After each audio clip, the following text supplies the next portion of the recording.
Hello साथियों, कैसे हैं आप सभी लोग। जितने विद्यार्थी क्लास 10th में हैं और वे यूपी बोर्ड 2024 की तैयारी कर रहे हैं, उन सभी विद्यार्थियों के लिए ये वीडियो काफ़ी इम्पोर्टेंट है। ठीक है, तो जितने भी मेरे भाई हैं जो कि यूपी बोर्ड 2026 में आ चुके हैं, अब एग्ज़ाम देने वाले हैं, ठीक है, तो उन सभी विद्यार्थियों के लिए ये वीडियो काफ़ी ज़्यादा महत्वपूर्ण साबित होने वाला है, क्योंकि इस वीडियो में हम लोग बात करने वाले हैं मैथ्स के 20 एमसीक्यू क्वेश्चन जो है देखने वाले हैं। क्या देखने वाले हैं? एमसीक्यू क्वेश्चन देखने वाले हैं। 20 नंबर का आपका आता है। ठीक है, कितने नंबर का?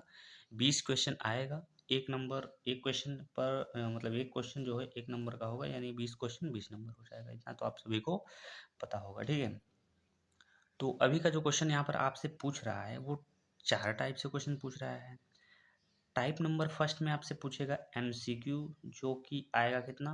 20 क्वेश्चन आएगा, और ये 20 नंबर आपके लिए बहुत ही ज़्यादा महत्वपूर्ण है, तो इसको आपको अच्छे से पढ़ाई कर कर इसको अचीव करना ही होगा। ठीक है, टाइप नंबर 2 की बात करें तो टाइप नंबर 2 में आपको देखने को मिलेगा 2 नंबर का क्वेश्चन। ठीक है, कितने नंबर का क्वेश्चन? 2 नंबर का क्वेश्चन। अगर हम बात करें टाइप नंबर 3, तो टाइप नंबर 3 में जब आप जाएंगे तो उसमें आपको क्वेश्चन मिलेगा 4 नंबर का क्वेश्चन। ठीक है, कितने नंबर का? तो 4 नंबर का क्वेश्चन। और टाइप 4 की बात करें तो इसमें लास्ट आपका 6 मार्क्स का क्वेश्चन यानी 6 नंबर का क्वेश्चन आएगा, जो कि इसके बाद अब आपका कोई भी नंबर का क्वेश्चन नहीं आएगा। तो पहले आएगा 1 नंबर का क्वेश्चन, ठीक है, उसके बाद 2 का, उसके बाद 4 का, उसके बाद 6 का। तो ये 4 टाइप अगर आपने पूरा कंप्लीट कर लिया है तो मैथ्स में भाई, मैथ्स में आप 100 आउट ऑफ 100 ला सकते हैं। क्या ला सकते हैं? 100 आउट ऑफ 100, क्योंकि मैथ्स का जो है नंबर नहीं काटा जाता है, राइटिंग का नंबर नहीं काटा जाता है। अगर आपका जो सवाल है वो एकदम परफेक्ट है, सही है, करेक्ट है, तो आपको नंबर जो है पूरा में पूरा दे दिया जाएगा। तो चलिए हम लोग अब हम बात करेंगे अपने क्वेश्चन को। ठीक है, तो इतना आपको हमने बता दिया, क्योंकि आपको जानकारी जो है होना चाहिए कि हमारा जो एग्ज़ाम है वो किस बेस पे हमें क्वेश्चन पूछेगा, उसका स्तर कैसा रहेगा, कितने टाइप से क्वेश्चन पूछेगा। ठीक है, तो चलिए हम बात करते हैं अपने क्वेश्चन को। तो जैसा कि यहाँ पर आप लोग देख सकते हैं, ये आपका दिया गया है पहला क्वेश्चन। ठीक है, क्या दिया है? पहला क्वेश्चन दिया गया है, और पहले क्वेश्चन में आपसे पूछ क्या रहा है?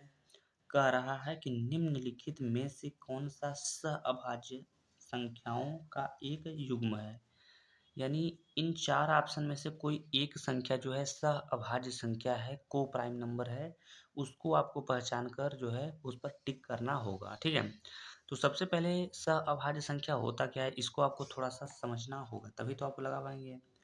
देखिए, जिन दो संख्याओं का एचसीएफ, ठीक है, क्या एचसीएफ एक होगा, उसी को हम बोलेंगे क्या? को प्राइम नंबर, यानी सहअभाज्य संख्या बोलेंगे।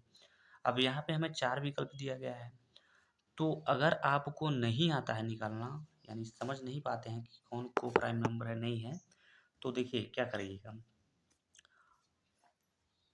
तो यहाँ पर हम बात करें अगर पहले ऑप्शन की, तो पहले ऑप्शन में 14 और 35 दिया गया है। तो 14 को देखिए 2 से काटेंगे, कट जाएगा, लेकिन 14 2 से ये नहीं कटेगा, तो कोई दूसरी संख्या से काटिए। ये हम देख पा रहे हैं यहाँ पर, ये 7 से आपका 14 जो है कट जाएगा। क्या हो जाएगा? 7 से 14 भी कट जाएगा, 7 से 35 भी कट जाएगा। तो कहने का मतलब ये तो आपका जो है को प्राइम नंबर यानी सहअभाज्य संख्या नहीं हो सकता है, क्योंकि मैंने बोला क्या, एचसीएफ कितना होना चाहिए? 1 होना चाहिए, क्योंकि ये 7 जो है दोनों संख्याओं को काटते रही, तो एचसीएफ इसका कितना हो गया? 7 हो गया है, तो ये ऑप्शन नहीं होगा। ऑप्शन नंबर यहाँ पर दूसरे की बात करें तो यहाँ पर हो गया है 31 और 93। तो आप देख पा रहे हैं 31 का 3 गुना ही होता है क्या? 93 होता है, तो ये वाला भी ऑप्शन आपका नहीं होने वाला है। यहाँ अगर हम 18 और 25 की बात करें तो इसको देखिए, ये यहाँ पे संभावना बन रहा है कि ये संख्या आपका सहअभाज्य संख्या होगा। अब कैसे होगा उसको समझिए।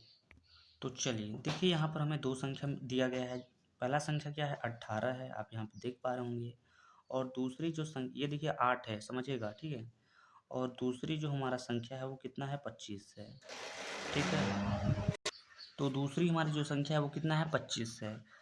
अब हम क्या करेंगे, अगर हम बात करें ये, अगर आपको इस तरीके से नहीं समझ में आएगा तो आप क्या करिएगा, इसका फैक्टर निकाल लीजिएगा, गुणनखंड निकाल लीजिएगा, तो आपको यहाँ पर क्लियर हो जाएगा। तो अगर हम 18 का यहाँ पर गुणनखंड निकालते हैं तो सबसे पहले इसको हम 2 से काटेंगे, 2 से कितनी बार में कटेगा? 9 बार में कटेगा। अब 2 से नहीं कटेगा क्योंकि 9 है, तो 3 से काटिएगा कितनी बार में? 3 बार में। अब ये 3 से काटिएगा कितनी बार में? 1 बार में। तो इसका जो खंड निकल के आया है, पहले तो हम 18 1 से कटता है तो 1 से भी हम लिख लेंगे। उसके बाद यहाँ पर 2 है तो 2 लिखिएगा, 3 है फिर से 3 लिखिएगा, एक बार और 3 है तो उसको भी 3 लिख लीजिएगा। इसी तरीके से हम क्या करेंगे, 25 का फैक्टर निकालेंगे तो 25 का क्या निकलेगा? 1। तो 25 का फैक्टर निकलेगा 1 निकलेगा, और क्या निकलेगा? 5, और 5 फिर से 5, यानी 5 बचे 25 हो जाएगा। तो हमने क्या बोला था कि जिसका HCF कितना हो? 1 हो। तो HCF का मतलब वो संख्या जो दोनों संख्याओं को काट देगा। क्या 5 18 को काट पाएगा? नहीं काटेगा। क्या 3 25 को पाएगा? नहीं काटेगा। क्या 2 जो है 25 को काट पाएगा? नहीं काट पाएगा। तो एक ही ऐसी संख्या है जो दोनों संख्या में मिल रहा है, अर्थात हम ये बोल सकते हैं इसका HCF कितना है? 1 है। तो यही आपका जो हो जाएगा सहअभाज्य संख्या हो जाएगा। समझ पा रहे हैं? तो आपका जो ऑप्शन नंबर यहाँ पर दिया गया है, क्या ऑप्शन नंबर तीसरा जो दिया गया है, यही वाला ऑप्शन आपका जो है करेक्ट ऑप्शन माना जाएगा। ठीक है, तो ऑप्शन नंबर थर्ड को आप यहाँ पर करेक्ट कर सकते हैं। अब हम बात करते हैं क्वेश्चन नंबर दूसरे को। तो क्वेश्चन नंबर दूसरे में क्या दिया गया है? धन पूर्णांक 6a + 5 से ठीक पहले आने वाला धन पूर्णांक।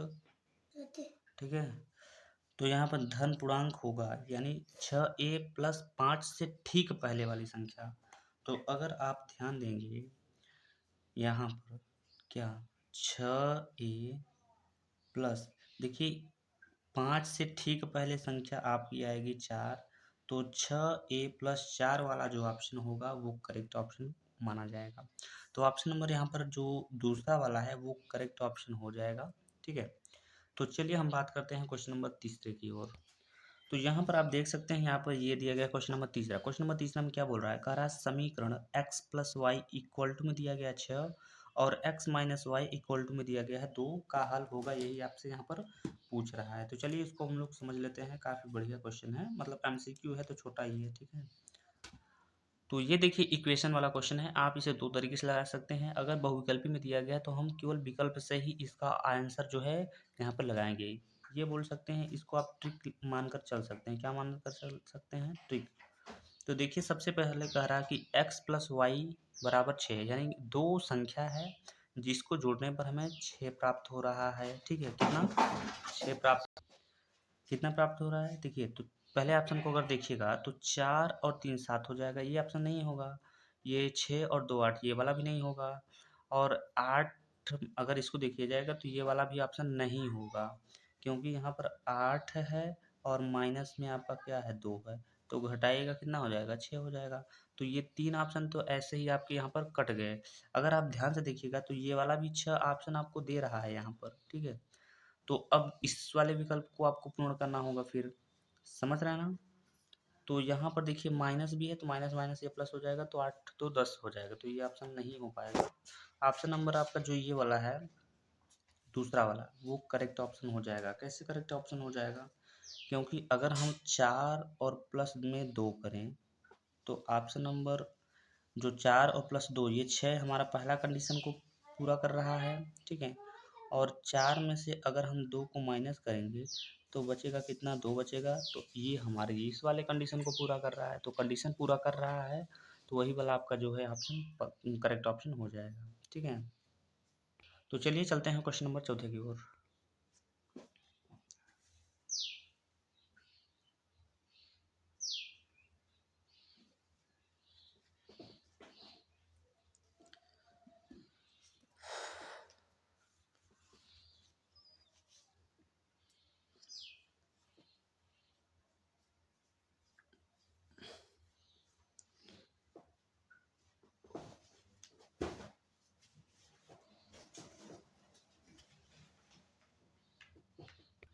तो चलिए अब हम बात करते हैं यहाँ पर क्वेश्चन नंबर चौथा। क्वेश्चन नंबर चौथा में आपको दिया क्या गया है? बोल रहा है कि संख्या 4√3 क्या है? क्या एक पूर्णांक है?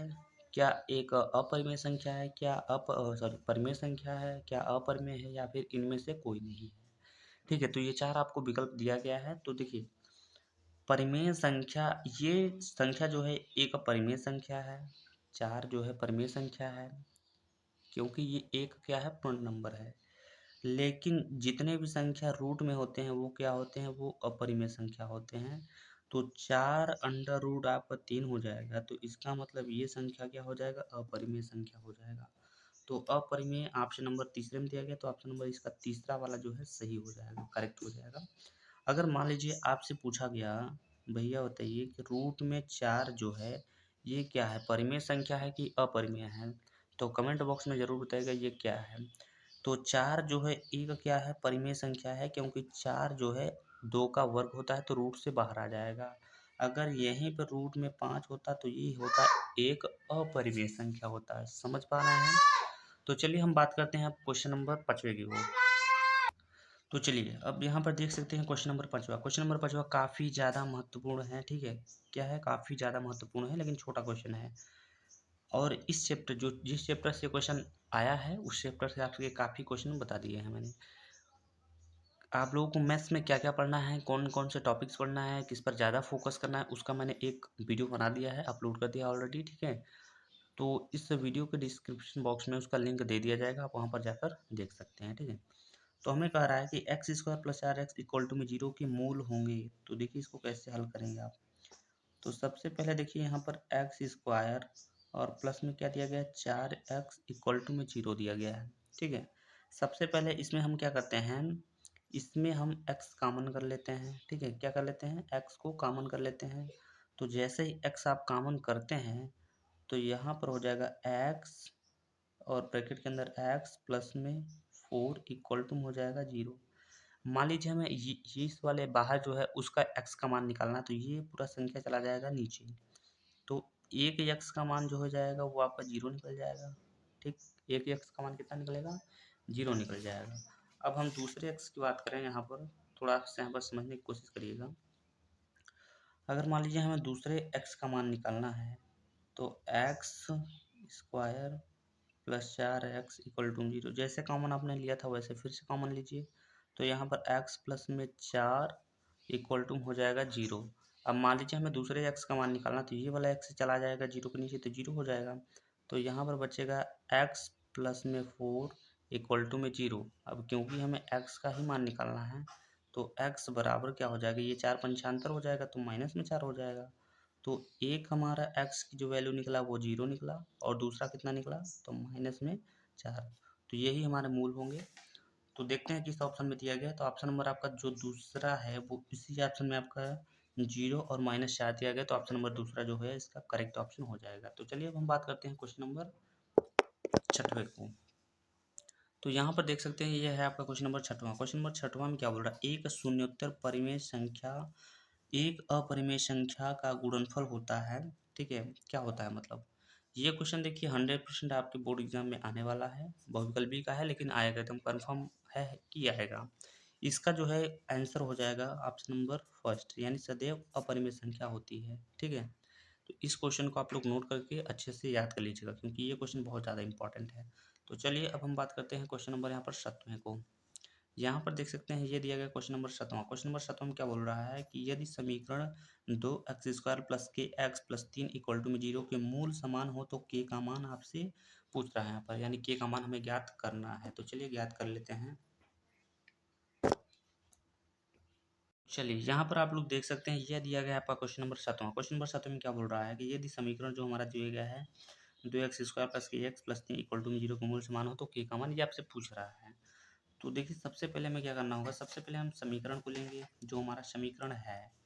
तो समीकरण हमें हमें क्या दिया है, समीकरण में जो हमें दिया गया है वो कितना दिया गया है, तो 2x स्क्वायर प्लस में दिया गया यहाँ पर kx, क्या दिया है, तो kx, और प्लस में यहाँ पर 3 दिया गया, इक्वल टू में दिया गया है 0। और कह रहा है के मूल समान हो, तो जब मूल समान होता है तो d बराबर 0 लिख लिया जाता है, यानी जब मूल आपके समान होते हैं तो डी का मान कितना होता है, 0 आता है। अभी हम आपको बताएंगे डी कैसे आते हैं यहाँ पर, क्योंकि फार्मूला में जब लिखेंगे तो डी वहाँ पे आता है। अब हम क्या करेंगे, अब हम ए बी और सी का मान निकाल लेंगे। तो ए बी सी का मान आई होप आप सभी को निकालना तो आता ही होगा, तुलना करके हम निकाल लेते हैं, ठीक है। जो एक्स स्क्वायर का गुणांक होता है उसको हम बोलते हैं ए, तो ए का मान हमारा हो जाएगा 2। और जो केवल x का गुणांक होता है उसको हम बोलते हैं b की वैल्यू, और जो संख्या के रूप में होता है उसको हम c की वैल्यू यानी कांस्टेंट वैल्यू बोलते हैं। तो a, b और c का मान निकल गया। अब इतना निकलने के बाद हमें k का जो मान है वो निकालना है। उसके लिए हमें एक फार्मूला का यूज करना होगा। क्या, कौन से फार्मूले का? तो d बराबर बी स्क्वायर माइनस में 4ac, ये इसका फार्मूला होता है जिसे हम लोग व्यक्तिगत फार्मूला के नाम से भी जानते हैं। ठीक है, तो d का मान हम यहाँ पर 0 लिखेंगे। हमने पहले ही बता दिया था आपको d का मान 0 क्यों लिखेंगे, क्योंकि मूल समान होगा तो d का मान आपको 0 लिखना होगा। तो d का मान आपको लिखना होगा 0। b का मान आपको दिया गया है यहाँ पर k, तो यहाँ पर क्या करिएगा, k का स्क्वायर माइनस में 4 है तो 4 लिखिएगा, इंटू में a की वैल्यू कितना दिया गया है तो 2 दिया गया, 2 लिखिएगा, इंटू c की वैल्यू कितना दिया गया है तो 3 दिया गया है। तो इतना हो जाने के बाद आपको करना क्या होगा, यहाँ पर लिखना होगा 0, क्योंकि 0 है तो 0 ही लिखेंगे। यहाँ पर k स्क्वायर आपका है ही माइनस, यहाँ पर गुणा कर लीजिएगा, तो 4 दूना 8, 8 त्रिक होता है 24, तो 24 यहाँ पर लिख लीजिएगा। अब क्योंकि 24 माइनस में है तो हम इसको पंचांतर कर लेंगे।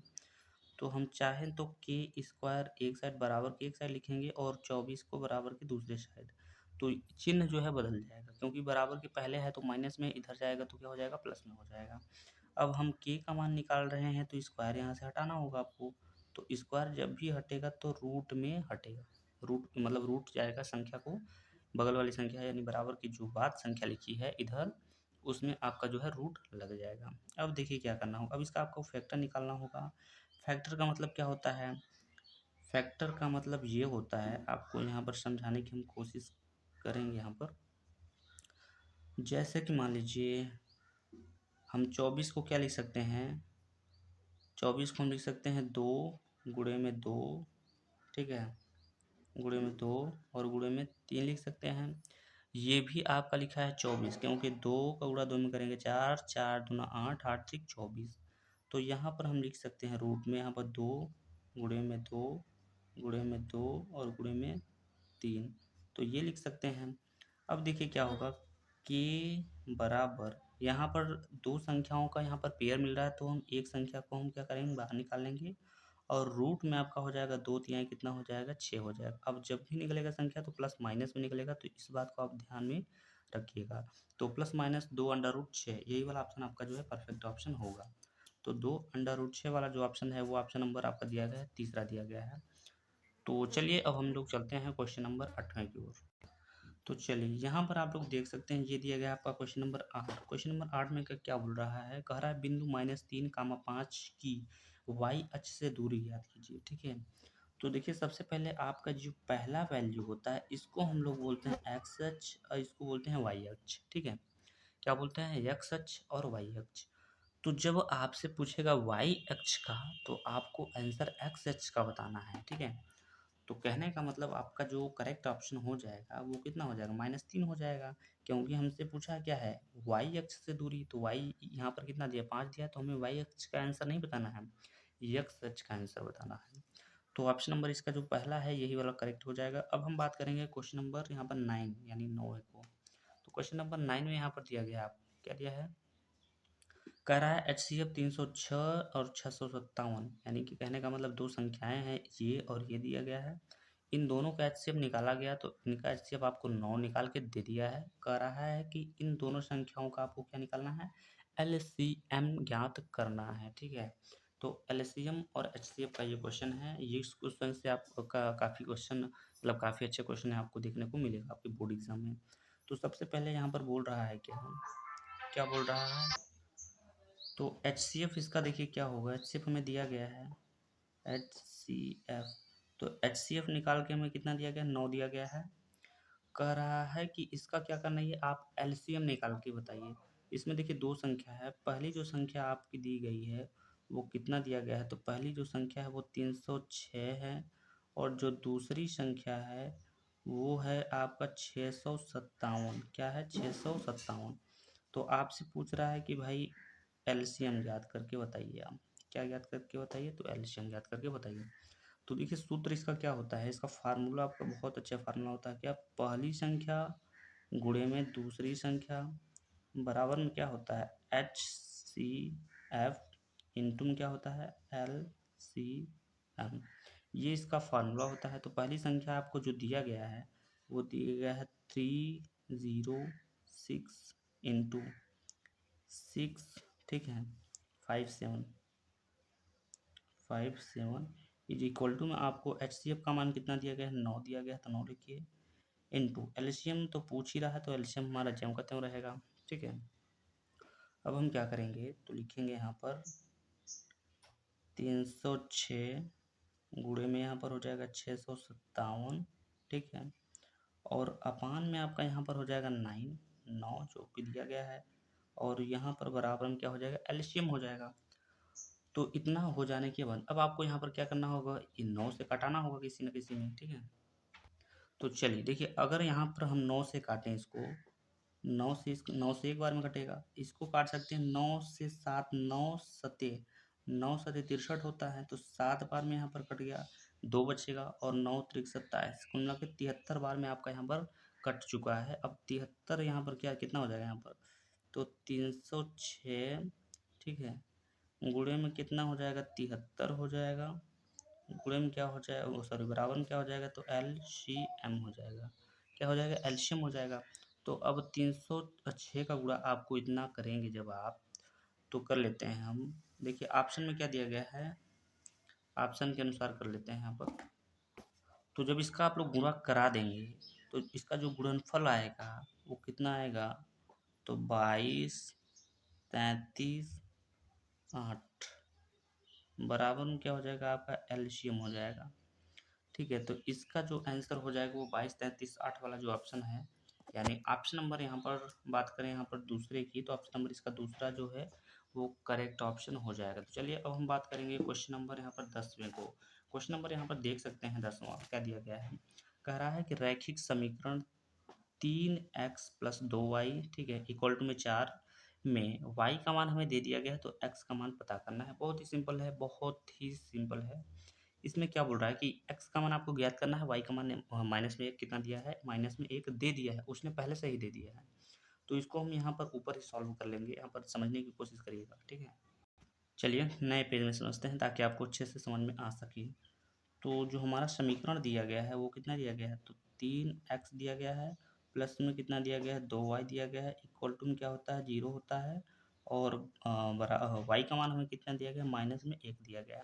तो देखिए y का मान -1 दिया है, तो हम क्या करेंगे यहाँ पर 3 और x ज्यों का त्यों लिखेंगे, प्लस में यहाँ पर 2 है, 2 इंटू वाई का मान कितना है, -1 इक्वल टू कितना दिया गया है, तो 0 दिया गया है, ठीक है। तो यहाँ पर हम क्या करेंगे, 3x से हमें कोई मतलब नहीं है, प्लस और माइनस होता है माइनस, 2 एक कम हो जाएगा, 2 इक्वल टू कितना हो जाएगा, तो 4 हो जाएगा। तो यहाँ पर आपका दिया गया 3x, ठीक है, बराबर, अब ये 2 को हमें पंचांतर करना है, तो बराबर के बाद हम लिखेंगे 4, और ये जब संख्या ये बराबर के बाद जाएगी, जब 2 जो है बराबर के बाद जाएगा तो ये संख्या अपना चिन्ह जो है बदल देगा, यानी माइनस में है तो प्लस में हो जाएगा। तो कहने का मतलब ये हुआ कि यहाँ पर आपका बचेगा 3 और x बचेगा, इक्वल टू में कितना हो जाएगा, तो 6 हो जाएगा। 3 से काटिएगा एक बार में, 3 से 2 बार में, तो कहने का मतलब होगा x की वैल्यू कितना निकलेगा, तो 2 निकल के यहाँ पर आ जाएगा। तो कितना निकला, 2 निकला ना। तो 2 आप देख सकते हैं किस ऑप्शन में दिया गया है, तो 2 आपका दिया गया ऑप्शन नंबर यहाँ पर दूसरे में, तो ऑप्शन नंबर इसका दूसरा जो है करेक्ट ऑप्शन हो जाएगा। तो चलिए हम बात करते हैं क्वेश्चन नंबर 11 को। तो चलिए यहाँ पर आप लोग देख सकते हैं आपका दिया गया है क्या, क्वेश्चन नंबर यहाँ पर 10 तो सॉल्व के लिए 11 देखेंगे। इसमें कह रहा है 144 के अभाज्य गुणनखंडों में अभाज्य गुणनखंडों की जो घातों का योग है वो कितना होगा। तो सबसे पहले 144 है, 144 को हम क्या लिख सकते हैं, 144 को हम लिख सकते हैं, क्या लिख सकते हैं भाई, तो लिख सकते हैं 12 और गुणे में क्या होता है, 12 होता है, 12 गुणे 12 बराबर 144 हो जाएगा। अब इसको हम क्या कर सकते हैं, 12 को लिख सकते हैं क्या, 2 गुणे में 2 गुणे में 3, और इस वाले 12 को लिख सकते हैं 2 गुणे में 2 और गुणे में 3 लिख सकते हैं। तो यहाँ पर दो संख्या का इस्तेमाल किया गया है, यानी यूज में लाया गया है दो संख्या, ठीक है, कितना संख्या, दो संख्या यूज में लाया गया है, समझ रहे हैं। तो देखिए क्या होगा, संख्या क्या है, दो कितनी बार है, 1 2 3 4, तो 2 जो है आपका वो कितनी बार आया है, 4 बार आया है, गुणे 3 कितनी बार आया है, तो 3 हमारा 2 बार में है, कह रहा है घातों का योग, घात हमारा 4 और 2 है, तो 4 और 2 होता है 6। तो अतः हम बोल सकते हैं ऑप्शन नंबर आपका जो चौथा ऑप्शन है वो करेक्ट ऑप्शन हो जाएगा। ठीक है, तो चलिए हम बात करेंगे अब क्वेश्चन नंबर यहाँ पर 12 को। यहाँ पर देखेंगे 12, तो क्वेश्चन नंबर 12 क्या हम बोल रहा है, क्वेश्चन नंबर 12 क्या बोल रहा है कि अ, 3 थीटा बराबर आपको दिया गया यहाँ पर कितना 90 अंश। तो काश थीटा का मान आपसे पूछ रहा है। तो सबसे पहले देखिए ये 3 से आप कटा लीजिए, 3 से काटिएगा एक बार में, ये 3 से काटिएगा तो 30 बार में कटेगा। कितनी बार में? 30 बार में। यानी कहने का मतलब आपका जब थीटा का मान है वो 30 अंश प्राप्त हो गया। तो काश के 30 अंश का मान कितना हो जाएगा, क्योंकि थीटा लगा है ना इसके साथ। तो काश 30 अंश आपसे पूछ रहा है। तो काश के जो 30 अंश का मान होता है वो होता है √3 बाई अंडर रूट में सॉरी √3/2 होता है। तो ऑप्शन, ये ऑप्शन नंबर इसका जो सेकंड वाला है वही ऑप्शन जो है इसका करेक्ट ऑप्शन हो जाएगा। समझ पा रहे हैं? ठीक है, तो चलिए बात करते हैं क्वेश्चन नंबर यहाँ पर 13 की। क्वेश्चन नंबर 13 में यहाँ पर क्या बोल रहा है, कह रहा है कि यदि सेक थीटा बराबर 2 तो थीटा की माप क्या होगी। तो सेक थीटा का मान आप दिया गया यहाँ पर, तो देखिए क्या करेंगे हम। तो यहाँ पर हो जाएगा सेक थीटा बराबर में ये जो 2 है ये सेक के कितने अंश का मान है, कितने अंश का मान है। तो ये जो 2 है वो सेक के आपका मान है, तो ये जो 2 है वो सेक के 60 अंश का मान है। कितने अंश का? 60 अंश का। तो ये सेक से सेक यहाँ पर आपका कैंसिल हो जाएगा। तो कहने का मतलब ये हुआ थीटा की जो वैल्यू है वो कितना निकल के आया है? 60 अंश निकल के आया है। लेकिन ऑप्शन में आपका यहाँ पर कुछ भी नहीं यहाँ पर मिल रहा है। तो लेकिन आपका ऑप्शन जो है वो बदल के दिया गया है, रेडियन में दिया गया है। तो जब भी आपका मान जो है रेडियन में दिया रहेगा तो आप क्या करेंगे उसको समझिएगा। ठीक है, चलिए तो आपको रेडियन में बदलना है, तो आपको थीटा की वैल्यू पता है यहाँ पर। तो यहाँ पर थीटा बराबर हमें प्राप्त है कितना? 60 डिग्री। तो इसका फार्मूला क्या होता है जब आप रेडियन में बदलते हैं, तो पाई/180 इंटू में होता है थीटा। अब हमें थीटा का मान पता है तो हम लिखेंगे पाई/180, ठीक है, और इंटू थीटा की जो वैल्यू है वो 60 दिया गया है। तो 6 से काटेंगे एक बार, यानी 60 से एक बार में, ये 60 है कितनी बार में कटेगा? 3 बार में। तो कहने का मतलब हो जाएगा, निकल के आएगा पाई और बाई में कितना हो जाएगा? 3 हो जाएगा। तो पाई/3 जो दिया गया है वो ऑप्शन नंबर दूसरे में दिया गया है, तो ऑप्शन नंबर इसका दूसरा जो है वो करेक्ट ऑप्शन हो जाएगा। तो चलिए अब हम बात करेंगे क्वेश्चन नंबर यहाँ पर 14 को। क्वेश्चन नंबर 14 में क्या दिया गया है, कह रहा है कि यदि द्विघात समीकरण पी ब्रैकेट में बराबर में दिया गया 2a² प्लस में 3a माइनस 4 इक्वल टू में 0 की मूल अल्फा तथा बीटा हो तो अल्फा और सॉरी अल्फा प्लस बीटा का मान। सिंपल आपसे ये पूछना चाहता है ये कि एक शून्यक आपको दिया गया है, यही वाला शून्यक दिया गया है, कह रहा है कि शून्यकों का योगफल ज्ञात करिए, ये आपसे पूछना चाहता है। ठीक है, ये क्या है, ये दो मूल हैं, इन्हीं दोनों का योग आपको जो है आप बताना है। तो देखिए कैसे आपको करना होगा। सबसे पहले आपको ए बी और सी का मान निकालना होगा। तो हमने बताया था स्क्वायर, जो स्क्वायर के साथ में संख्या होता है वो कितने का मान होता है? वो ए का मान होता है। तो ए का मान हमें पता चल गया कितना? 2 है। उसी तरीके से बी का मान कितना होगा? ए का गुणा कितना है? तो 3 है, तो ये हमारा बी का मान हो गया। और सी का मान क्या है? माइनस में 4 है। तो यहाँ पर आपसे पूछ रहा है क्या? अल्फा और प्लस बीटा का मान, यानी शून्यकों का योगफल। तो अल्फा और प्लस बीटा का मान होता है, मतलब फार्मूला क्या होता है? माइनस में बी अपान में क्या होता है? ए होता है। तो माइनस है तो माइनस लगाइए। बी का मान कितना है? बी का मान आपको यहाँ पर दिया गया माइनस में 3 दिया गया, तो माइनस में 3 रखिए। ए का मान कितना है? तो 2 है, तो 2 रखिए। -3/2 आपका जो है आंसर हो जाएगा। तो -3/2 जो है आपका ऑप्शन, ऑप्शन नंबर यहाँ पर कितना दिया गया है? चौथे में दिया गया, तो ऑप्शन नंबर चौथा इसका करेक्ट ऑप्शन होगा। तो चलिए बात करते हैं क्वेश्चन नंबर 15 को। तो चलिए यहाँ पर आप लोग देख सकते हैं, ये दिया गया है क्वेश्चन नंबर 15। क्वेश्चन नंबर 15 में क्या है, यदि समबाहु त्रिभुज ABC की भुजा 2a हो तो प्रत्येक शीर्ष की लंबाई होगी। तो कहने का मतलब एक भुजा आपको दिया गया है, ठीक है, 2a दिया गया है। तो आपसे पूछ रहा है प्रत्येक शीर्ष लंब की लंबाई क्या होगी। तो इसका एक बहुत अच्छा फार्मूला होता है क्या? √3 बाई में होता है 2 इंटू में होता है क्या? ए होता है, ठीक है। तो √3 ये तो आपका ज्यों का त्यों रहेगा, बट्टे में 2। ए की जो वैल्यू दिया गया है वो कितना दिया गया है? 2a दिया गया है, तो 2 और 2 कैंसिल हो जाएगा। तो आपका जो बचेगा ए अंडर रूट में 3 बचेगा। तो ए अंडर रूट 3 आप देख सकते हैं आपके ऑप्शन नंबर पहले में ही दिया गया है, तो आपका ऑप्शन नंबर पहला ही करेक्ट ऑप्शन हो जाएगा। तो चलिए अब हम बात करते हैं क्वेश्चन नंबर यहाँ पर 16 को। तो क्वेश्चन नंबर 16 में आपको दिया क्या गया है, कह रहा है tan 45 अंश का मान क्या होगा। तो जितने विद्यार्थी हैं अगर उन सभी को ये सब पता है tan 30 अंश का मान, 45 अंश का मान, ठीक है, तो वो तो आराम से बता सकते हैं। अगर जिसे नहीं पता है तो कमेंट बॉक्स में ज़रूर कमेंट करेगा, ताकि हम वो जो है आपका जो टेबल होता है जो इसका जिसमें हमें साइन का पूछा जाता है, कॉस टेन सेक कोसेक किसी का पूछा जाएगा, आप आसानी से जो है बता सकते हैं। तो tan 45 अंश का जो मान होता है वो 1 होता है। तो ऑप्शन नंबर इसका पहला वाला जो ऑप्शन है वो करेक्ट ऑप्शन हो जाएगा। तो चलिए अब हम बात करेंगे क्वेश्चन नंबर यहाँ पर 17 को। यहाँ पर देख सकते हैं क्वेश्चन नंबर 17 में क्या बोल रहा है। क्वेश्चन नंबर 17 बहुत ही सिंपल है, ठीक है। तो क्वेश्चन नंबर 17 में क्या बोल रहा है, कह रहा है 65 और 117, ठीक है। क्या बोल रहा है, 65 और 117 के एचसीएफ को 65m-117 के रूप में व्यक्त किया जा सके तो m का मान ज्ञात कीजिए। तो सबसे पहले आपसे पूछ ये रहा है कि सबसे पहले 65 और 117 का आप एचसीएफ ही बता दीजिए, ठीक है, क्या बता दीजिए। तो अगर हम बात करें यहाँ पर, तो ये 5 से 5 गुणे में 13, 13 पचा 65 हो जाएगा, ठीक है।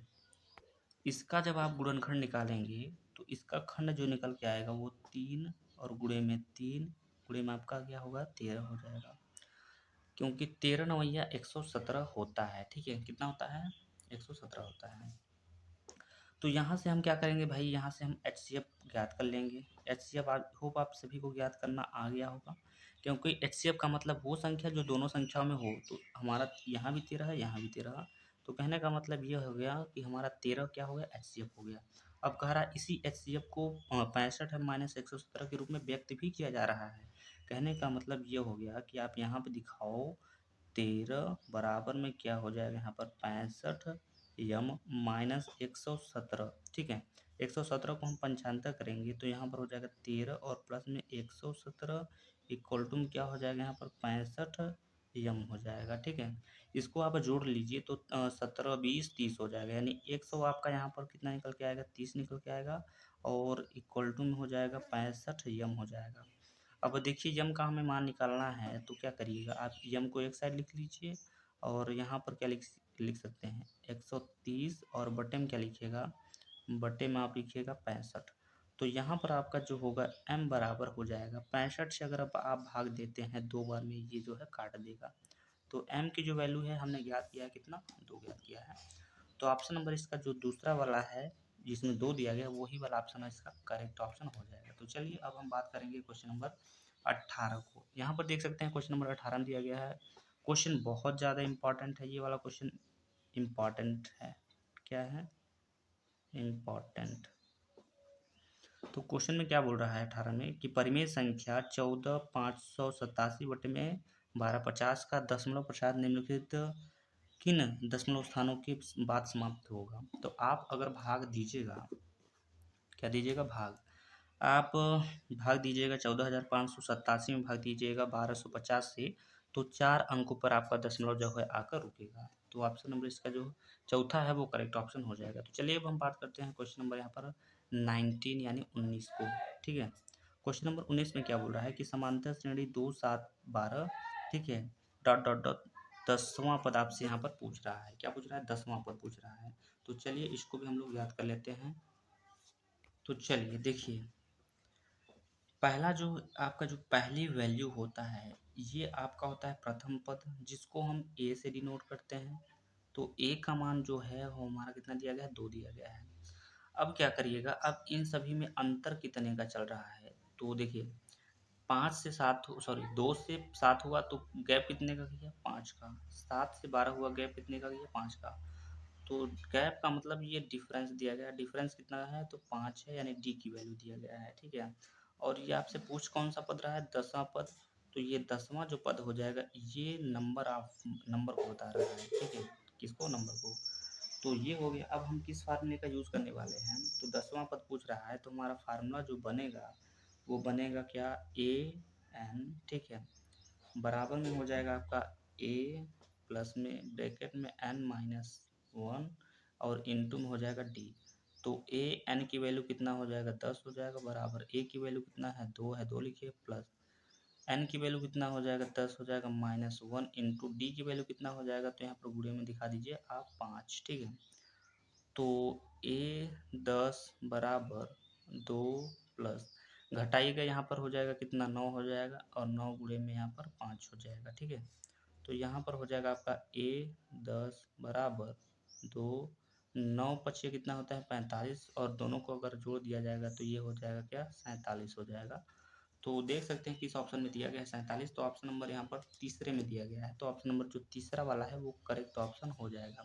तो चलिए इस वीडियो का लास्ट क्वेश्चन अब हम लोग देखने वाले हैं, क्वेश्चन नंबर 20। क्वेश्चन नंबर 20 यहाँ पर आप देख सकते हैं क्या पूछ रहा है, कह रहा है कि यदि द्विघात समीकरण x square plus 2x minus p equal to 0 का एक मूल दिया गया, एक मूल ये दिया गया है, तो उसमें p का मान ज्ञात करना है। एक मूल का मतलब ये कह रहा है कि हमने आपको x का मान दे दिया है, ठीक है, तो आप p का मान हमें ज्ञात करके बताइए। तो जहाँ जहाँ x होगा वहाँ के क्या रखेंगे, दो माइनस में 2 रखेंगे, तो आपका जो समीकरण है वो है क्या एक्स स्क्वायर, और प्लस में दिया गया है क्या 2x, माइनस में यहाँ पर p इक्वल टू में हो जाएगा 0। अब x का मान आपको दिया गया यहाँ पर माइनस में 2, तो माइनस में यहाँ पर 2 रख दीजिए। ठीक है, और इसका क्या हो जाएगा स्क्वायर हो जाएगा, प्लस में यहाँ पर लिखिए 2 इंटू में इसका मान आपको दिया गया -2, और प्लस सॉरी माइनस में p इक्वल टू में क्या हो जाएगा तो 0 हो जाएगा। अब यहाँ पर गुणा करिएगा, सॉरी वर्क करिएगा तो 4 हो जाएगा, माइनस हो जाएगा प्लस माइनस माइनस, 2 दूना यहाँ पर 4, और माइनस में यहाँ पर 0 इक्वल टू में क्या हो जाएगा यहाँ पर 0 हो जाएगा। ये माइनस सॉरी प्लस में 4, ये माइनस में 4 कट जाएगा, तो यहाँ पर क्या बचेगा माइनस में हो जाएगा आपका p, और इक्वल टू में 0 हो जाएगा। तो यहाँ पर 0 यहाँ से हटाइएगा तो p बराबर क्या हो जाएगा 0 हो जाएगा। तो p का मान हमें जो ज्ञात हुआ वो कितना ज्ञात हुआ, तो 0 ज्ञात हुआ। तो 0 हमारा दिया गया, ऑप्शन नंबर पहले में दिया गया, तो ऑप्शन नंबर इसका पहला ही करेक्ट ऑप्शन हो जाएगा। तो इस वीडियो में बस इतना ही, मिलते हैं तो इस वीडियो में बस इतना ही, मिलते हैं नेक्स्ट वीडियो में, तब तक के लिए जय हिंद जय भारत।